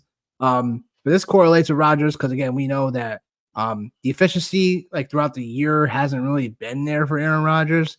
But look, like you're in a position where you need a QB.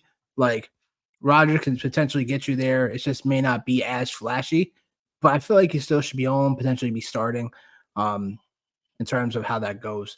But him and Adams together makes a ton of sense. But for the rest of the QBs, Daniel Jones is here. So I'm interested to hear your thoughts about that, John. Knicks, Stafford, Wilson, your guy.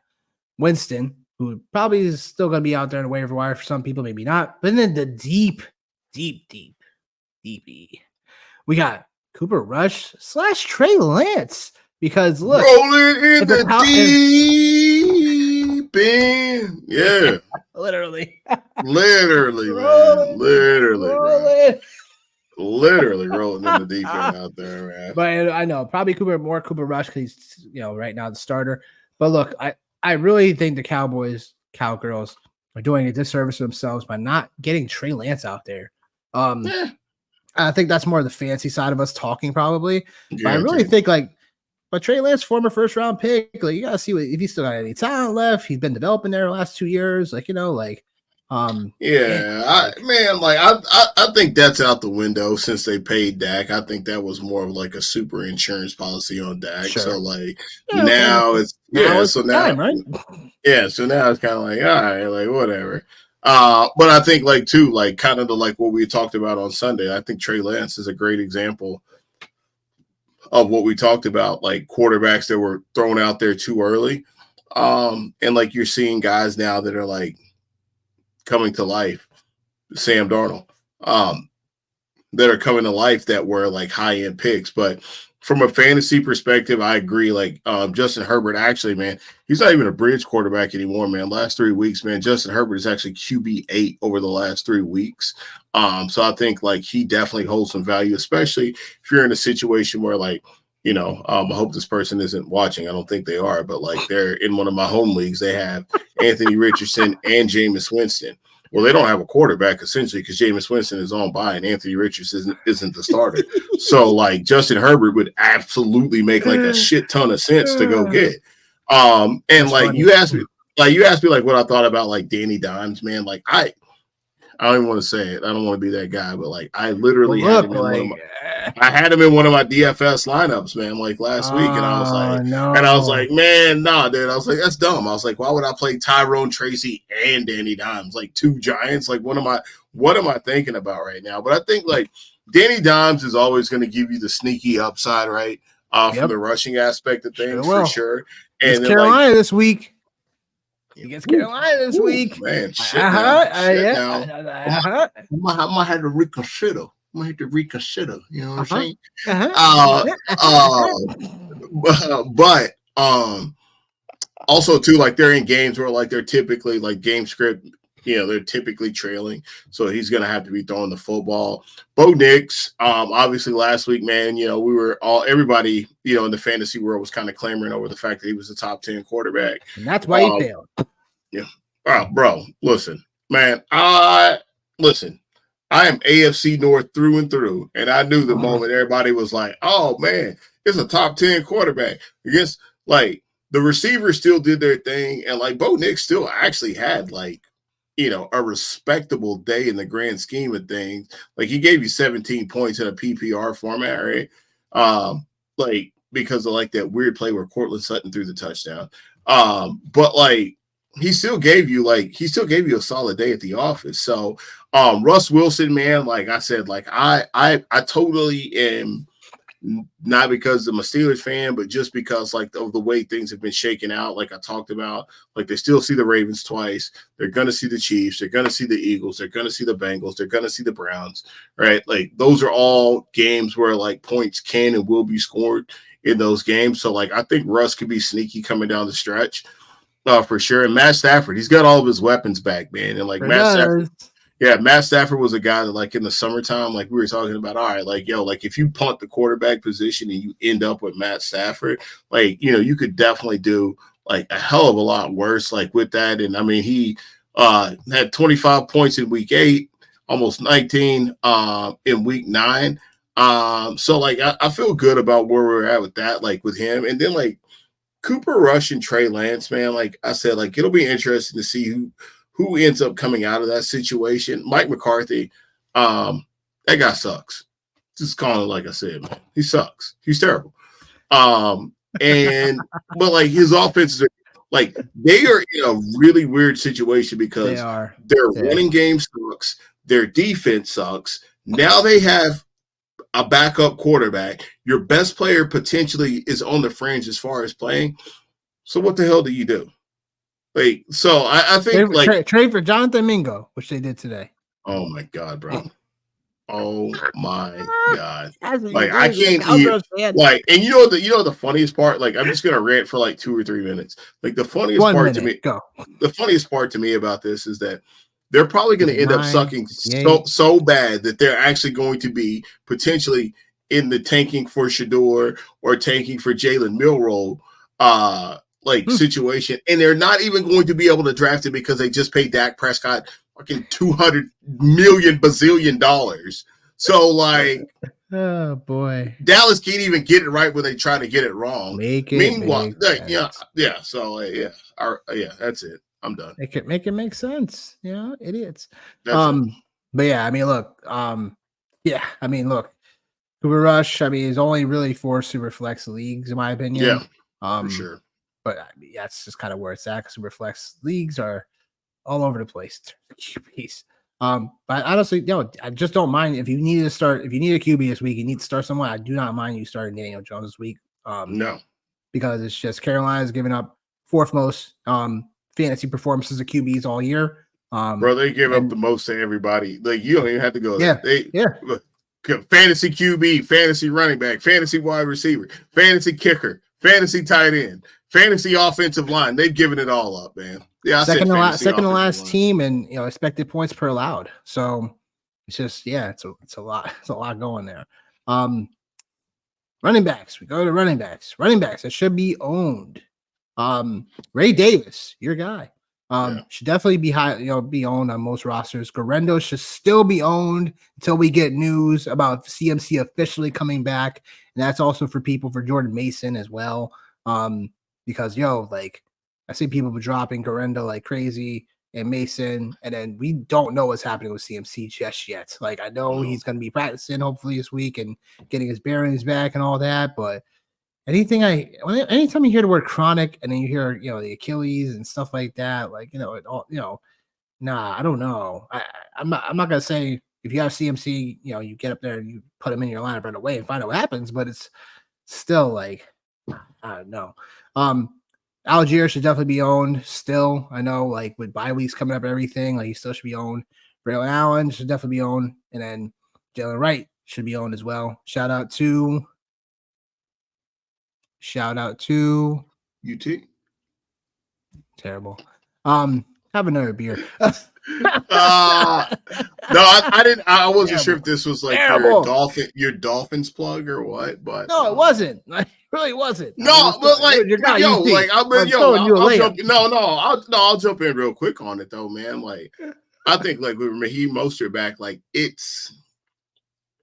I'm not like quite where I was like with Jalen Wright. I think like if Mostert was out, then I would definitely feel a lot better. I know there was coach speak about Jalen Wright being more involved, but I just think like that's just what it is. I think it's just coach speak at this point. I think that could be something you could see. We're going into week 10. I think that could be something you could see a little bit later on because like obviously it's scary hours with Achane into the fantasy playoffs because if the Dolphins are that bad, like you obviously want to preserve your best player so that Jalen Wright might be like a playoff play as opposed to like over the next 2 to 3 weeks kind of play.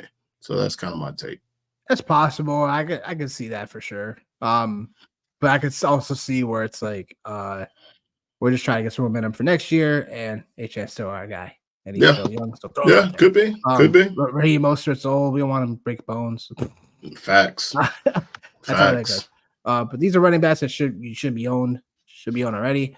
Running back looking a little weird this week. There's just not a lot out there overall in terms of running backs about picking somebody up. Jaylen Warren was a guy I sneakily picked up on Monday night in some of my leagues. Yeah.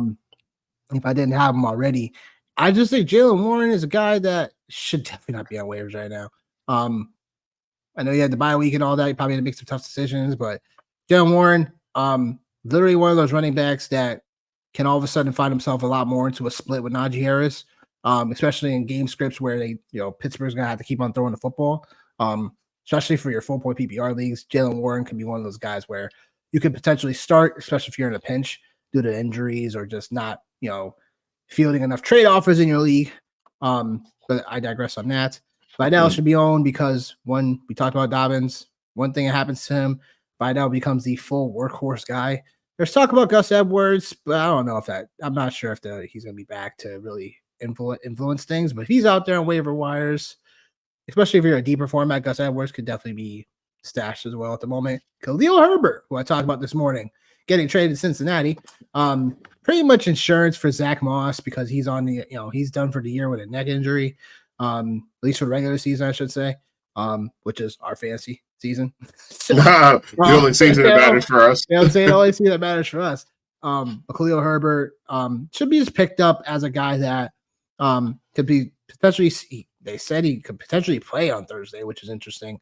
But he's pretty much a split. The split backfield at the moment with Chase Brown. I mean, he's still the guy in that backfield, but I think Khalil Herbert can still be picked up and just find out what he has with the new regime in Cincinnati. And, they didn't trade much for him. So, but I think he can still be utilized. Estime for Denver, there's a lot of talk about him in terms of how getting more usage, and so to speak, from Sean Payton, earned a little bit more trust with him. I guess that Denver backfield is so like it's just like it's classic backfield. It's classic Sean Payton, bro. Like I've said it all year long. It's classic Sean Payton. Like he plays a lot of players in those skill positions, and unless you are head and shoulders above everybody else, and even then, like he's still going to rotate guys head and shoulders. He's still going to rotate players in, man. So yeah, head and shoulders. That's right. God, but yeah, I mean, estimate can be factored in. But again, this is Corum. You got Benson, who should already be stashed in most cases, and then Keaton Mitchell should also be stashed because if you have IR spots in your league, you should definitely been stashed. Potentially, he might play this upcoming Thursday. But in terms of the rest of these guys, anyone we missed? Is there anyone you want to dive in deeper with? No, man. I think like we already kind of hit on it, man. Like obviously, like I'm a big Ray Davis fan. Like have been. Like I was in a league where I had to drop him, man, and it pissed me off because the benches are so short, and I hate it. I hate it, dude. I hate it. But like also too, like he's not getting enough volume. He's just been making big plays. So there's that. And then as far as like the running backs I see here, like obviously for me, Jaylen Warren is the one that hits for me just because I think like he's just now kind of starting to get rolling for sure. And I think when you think about, where the Steelers are at and what it is that they have going on, like they're obviously going to have to work him into the offense, but he's starting to get healthy. They just had the bye. So I expect to see him kind of his usage kind of see an uptick. And again, man, like I think I can't remember what it was that I read, but it was something I was reading. It was talking about how he was like head and shoulders above everybody, like the best pass protector on the team. So obviously we all know like that's a great way to get on the field. So him, I think Khalil Herbert, man, I think he's pretty interesting just because like he's going to carry the ball, man. Chase Brown is not going to get like 100% of the work, but Chase Brown has gotten a lot of work over the last handful of weeks. But I just think like just for them to like acclimate him into like early down usage, if they have a lead and things like that right there. That's what I'm kind of looking at. And Audric Estime, he was somebody that I really loved a lot during the summer. He looked really good when he was at Notre Dame. So I'm just curious just to kind of see how this shakes out because I still think Javonte Williams obviously is still a thing. Jaleel McLaughlin is still a thing. So, and then your boy Trey Benson, man, like I know you were a pretty big fan of his during the summer. And he got in a little bit, and James Conner looked like at one point in time last week, man, he took a big hit on the sidelines going towards the end zone, and it looked like maybe he might have been out. So I think those are absolutely great stashes, and running back is what it is, man. Like it's a week in, week out kind of deal with that position, and you could, be staring down the barrel of an RB1 by just stashing one of these guys, and we want to put you in the best position to be looking at that coming down the stretch for the playoff run. Yeah.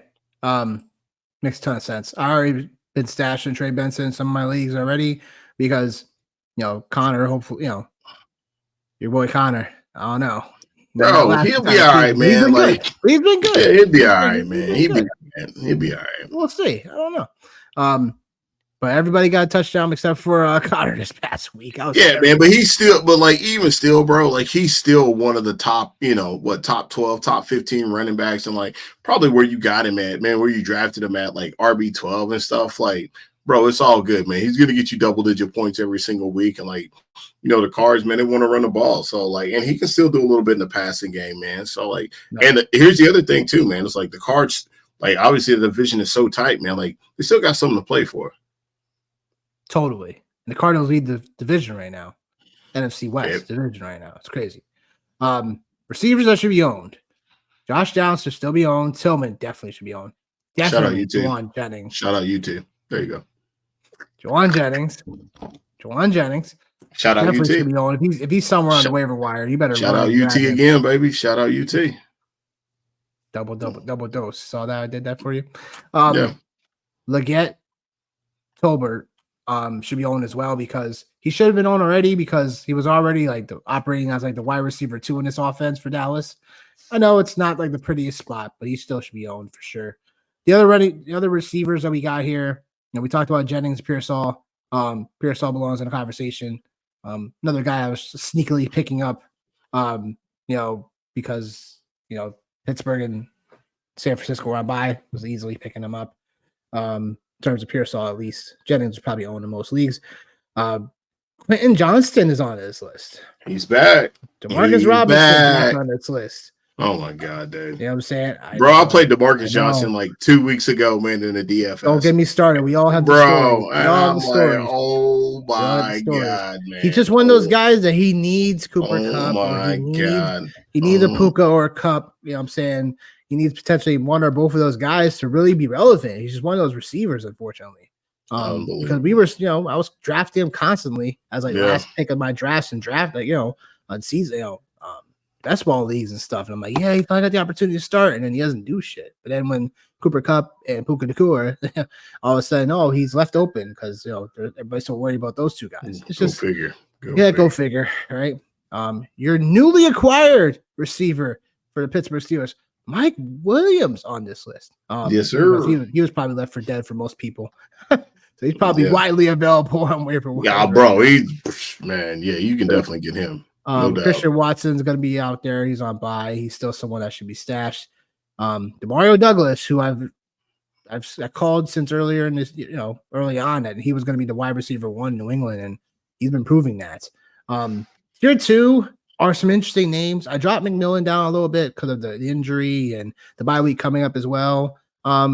But if you want to see if he has any juice this week, if he's playing with the hamstring injury this week, cool. But if not, he kind of gets dropped down because then they get to bye. Then Mike Evans should be back. So Westbrook Akine is on this list for Tennessee because they finally have a competent QB, and it's not Will Levis, it's Mason Rudolph. We got Mace. Hold. He's what? Hey man, I'm here for it. And then Matt Collins, because that's for deeper formats, because him and Josh Allen has had a connection since training. Yes, sir. And every once in a while, Matt Collins just shows up randomly out of it, gets a touchdown, whatever. He's not someone I would probably run to go grab, but he's gonna be available after the waivers are cleared. And if you're a deeper format and need a receiver, makes sense to try to see if you could grab Matt Collins. But yeah, who stands out here? The guys that stand out for me are the 49ers wide receivers. Jennings and Pearsall, they definitely stand out. Quentin Johnson stands out because I always have this saying, man, like if you believe in the quarterback, you have to believe in the wide receiver. And even if you believe in the wide receiver, you have to believe in the quarterback in some aspect. I think Josh Palmer's a name that probably should be on here that probably isn't on here as well. You think so? Well, I mean, for him. Yeah. Well, other than the fact that he's from UT, and we believe in Justin Herbert. I did not know that. Yes. We everywhere, baby. We everywhere. We everywhere. Make a case for Palmer. I'm interested to see this. I think if you believe in the fact that this offense is going to open up now. Yeah. And I'm pretty sure the last handful of games with them is Tennessee, Cincinnati. Okay, so this is my case. Cincinnati, Baltimore, Atlanta, all offenses that are explosive, and those are all shootout situations. So if they're all potential shootout situations, then you got to believe that all these receivers are going to be on the field for sure in some capacity. And I'm okay with having Josh Palmer coming down the stretch with Mageddon and things like that as well. So I think he's somebody that you could make a case, right, that he could be the guy because the problem with the Chargers is after Lod McConkey, we don't know we don't know who the other guy is going to be. And it could be Quentin Yeah. Johnson. It could be Josh Palmer. So that's my only case, is that it could be either one of those guys. That's fair. So I like that. I like I said, man, listen, hold wait a minute. Let me do it. Mine's I really get my like that guy. Like I was really He from hoping, South Carolina. man, bro. I literally in Tennessee, I remember I met one guy from South Carolina one time, and I was like, oh my God. I was like, bro, like they made people from Tennessee sound like Northerners did. Xavier Legette, man, like I love that guy. I was hoping the Steelers would have had a crack at him in the draft, but like I think it's kind of starting to become more clear and clear that like he's the number one wide receiver now. And then Mike Williams, it'll be interesting to see, man. Obviously, I'm going to be optimistic as a Steelers fan, but I still think he just wasn't getting enough run. And I think he's going to be able to get that with Pittsburgh.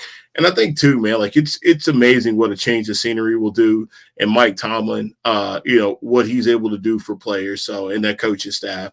And then my boy Christian Watson, I can't throw in the white flag yet, man. The towel, I can't throw in the towel on him yet. So I think, yeah, he's definitely a stash. So really, like I said, it's a pair. It's pairs for me. It's the 49ers pair, the Chargers pair, and then Xavier Legette and Mike Williams, because like Christian Watson, I've had him stashed already. Fair enough. Yeah, I mean, look, some of these guys are just interesting names, and the bye weeks are coming, so it's like some of these guys got to play hero for you. Yeah, so yeah. Even the teams that we are calling trash, we got to look at their wide receiver twos and see if they can bring anything for us sir. While we have bye week fill-in. So tis the season. Tight ends, which has been a very interesting thing all year long. We said Gesicki, you know what I'm saying? We said Otten, we said Hill. These guys have been gold for you guys, so shout out to both of us for sure. We put them on the list, we put them on the map. Sanders, obviously the name I'm sure we both want to talk about because we've been on Sanders since the preseason. Yep. The specimen out of Texas. I think as the season rolls along, still later parts of the year, I really think Sanders could be one of those tight ends we talk about as like that just explodes on the scene still. Like started I think like really like a couple weeks ago. But now, like, even this past game where Carolina won, he had 4 catches for 87 yards. Yep. I was like, thank you. You're finally using him. Like, it took you guys too long to utilize him, honestly. Like, they were throwing freaking Tommy Tremble out there and, bad business. G. Rose. But the other side, Jonathan Smith's on this list. He's looked productive. He's been getting a lot. He's been having at least 5 targets the last 3 games. Theo Johnson, because if the Giants are going to be, in the realm of like, maybe making a little bit of noise, something like that. But we talked about the Giants already. They have a favorable schedule for all the positions moving forward. So Theo Johnson could be one of those guys that, percolates a little bit. But in terms of this list, I mean, like I said, like Gesicki, obviously, if he still should be out, like if he's still in a lot of waiver wires, he probably is a good claim to put in because here in T. Higgins they practice again and they play on Thursday. And I think what we've seen a correlation pattern where with Higgins not playing the last couple of weeks, Cincinnati has moved Gesicki more into the seam and they've allowed Burrow to let torch teams, and that's why Gesicki's been having success. Also, Eric All, he's had injuries, towards ACL, backup tight end. But Drew Sample will also get out there and stuff too. So Cincinnati is still a little weird team, but at least we know with Gesicki, like he'll have a prominent role. His target share goes from like a 6 to 8% target share to almost 20% without Higgins. So that's someone that, if he's out there on the waivers still, you want to grab Otten, same thing. Like his route participation we talked about, when we talked about him last week, like has always been there. It's just now without Evans, without Godwin for the moment, he's been the guy shining. So and then Taysom Hill, your ultimate Swiss Army knife. God. You know what I'm saying? And I have him in the cookout league, and I was so fired up and excited to pick him up a couple weeks back, and I was glad I hung on to him because they have now Saints have no RB2 now. No. Like And then no Olave now because he has a concussion now again. Like he probably gonna be out another couple weeks. He'll probably be out to the bye week. So, Saints are falling down left and right. Taysom Hill ready to deliver. Whew, I'm excited. Go ahead, Johnny. What you got to say? Yeah, no, I hate everything about you. What you said about the cookout. Come on. No. Oh yeah, I know. Sorry, Yeah. sore spot for you. Sorry. Yeah, man. K Dot, man, is really like that's really like my primary focus is K Dot, and just because he's been the tight end one over the last 3 weeks, so I look at him. Hunter Henry is somebody else too that like I'm buying stock in as well, man. Like I just think, like I said, like I'm in on Drake May, tight end 14 over the last handful of weeks, for sure. And then Jatavion, right? Like Jatavion is somebody that I think we all are in agreement on that. Like has a lot of upside for sure. If you're in any keeper leagues or dynasty leagues, obviously, like he's definitely somebody. Gesicki, I think, is really, really only relevant for like the next handful of weeks, right? Because I would imagine probably if the Cincinnati Bengals start winning games, then T. Higgins is mysteriously going to get healthy. So like if that's the case, then obviously that kind of takes away from Gesicki, but. And then Jonnu Smith, I think he's like a dark horse, like in all of this, right? Like with Tua being back on the field. But for me, like I said, 100% K Dot and Taysom Hill. Like, yeah, I subscribe to that. Then Hunter Henry and then Sanders and Jonnu Smith are kind of my plays that I like. Fair enough, my guy. Fair enough. All right. Going to drop into streaming defenses for the upcoming week. There's a couple options. In terms of waiver wires for your overall defenses. So first one that comes to mind is pretty much the Bears because they've been great real life all year long. Might not be available in some of your leagues, so just double check that. But Chicago gets New England, and they're at home this time around. So in terms of this defense, we know they're a defense that can definitely force some turnovers that can get after the quarterback. So bad news for Drake May because, again, this is a home game for Chicago. And it's probably a get-right spot for them as well after they've just looked really terrible. They allowed 27 points to the Cardinals, but honestly, like, it's because that offense was just putting them in bad situations. Chicago still ranks top 10 when it comes to pressure rate and overall pass rush win rate for Chicago. So they're definitely a great defense to have for week 10. Like we said, you can force the turnovers, get some sacks overall for Chicago. The Giants, talked about them earlier, playing the Panthers. So take that for what you will. The Giants have been a decent, a real life defense all year long. Yeah. They just, they're a little bit more healthier now with Brian Burns back. He wasn't there a couple weeks ago. Dexter Lawrence still in the middle, so these guys can still get up the quarterback. They're first in sacks on the year. So yeah, the Giants are definitely in play. Especially for a lower scoring outcome that gets some sacks on the back end. Potentially pitch a shutout, maybe. Yeah. I don't know. It could be that.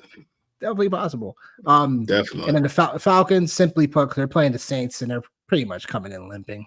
Like I said earlier, it's like no Olave now. Yeah, these are games that, like, when the changes happen, crazy shit be happening. So I would put an asterisk out there, like with the Falcons and Saints, just because the coaching change. We've seen teams kind of play over their head in those situations, but obviously the Olave situation, I think is something to monitor for sure. I just know if you're streaming defenses, sometimes this week it's a little ugly for streaming defenses, honestly. The other defenses that I didn't put on here because they're more like highly owned in some leagues, but if the Buffalo Bills are somewhat still out there, please hop on that. I see them in a couple of leagues. The Jets are even out there, might be an option to grab. But I mean, other than that, like those are some of the teams that I saw that were more widely available. But there's definitely some underrated defenses still out there, depending on your league size. What you got to say about these defenses, Johnny? Overall, was there anyone in particular you wanted to mention for this week? No, like I said, like I mentioned my piece with the Falcons. I still think they'll be okay, but I would just say, like, just with an asterisk, just be aware of coaching Yeah. change, right? Like we've seen it already with Cleveland in the Baltimore game, right? Like we've already seen that kind of happen. Yep. The Giants have been a tough defense like all year long. So like I definitely wouldn't be shocked with that. And the Bears have played people tough. Again, like so these are three tough defenses here that are available that we're talking about. The Bills, they beat up on lesser competition. Let's just call it what it is. That's their calling card, right? So, like, if they're playing against lesser competition, Fair you're enough. probably going to get an elite performance from them. So, Fair enough. Fair enough. Oh boy. Well, any final thoughts, Johnny? What you got?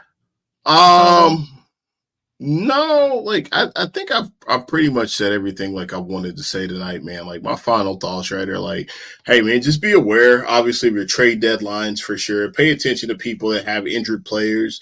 If you're looking to make moves, we've given you guys a lot of really good information tonight as far as like players like to trade for, situations to look for, bye weeks, those type of things, right? Like defenses to stream. So yeah, man, like just appreciate everybody's love tonight here on this election night. Thank you for everyone that has tuned in, and yeah, man, like look forward to seeing you guys on Sunday. Yes, sir. Yes, sir. Because the next time you'll see us is Sunday, 10:30 a.m. Eastern. Sunday, Sunday, Sunday, Sunday. That sounds like a mattress commercial. Well, can't get any copyright infringement on that one. Can't get away with that. Week 10 picks, bets, and prop show. And any last minute start set questions you guys got as well, feel free to come on in into the chat and let us know about it. If you guys aren't following us on Twitter, please do so. The hashtags are right below us. If you haven't liked and subscribed, you are a DICK. If you are not I got aggressive, right? I'm the one who's out here being aggressive tonight, and then he turned it. Love it. I love that. Oh boy, I love gotta it. be a little bit. And then sneak preview for the Nick Prop Shop. Nick Prop Shop is 58% on the year. Got a lot better. You know what I'm saying? This past week went 9-2 on the props. This past week, stupid Elijah Moore and 1 yard more I for told you Coker about messing with that boy. after he didn't have anything second half. Jalen Coker. I told you. And Elijah Moore was one catch away. Well, Elijah Moore was one catch away, and they were playing catch up, which is a little surprising, but it is what it is. Sometimes, don't worry. We'll get that 100% day soon enough. We'll get this baby up a little bit even more. So, but that being said, the next show is on Sunday, 10:30 a.m. Eastern. Feel free to come check us out.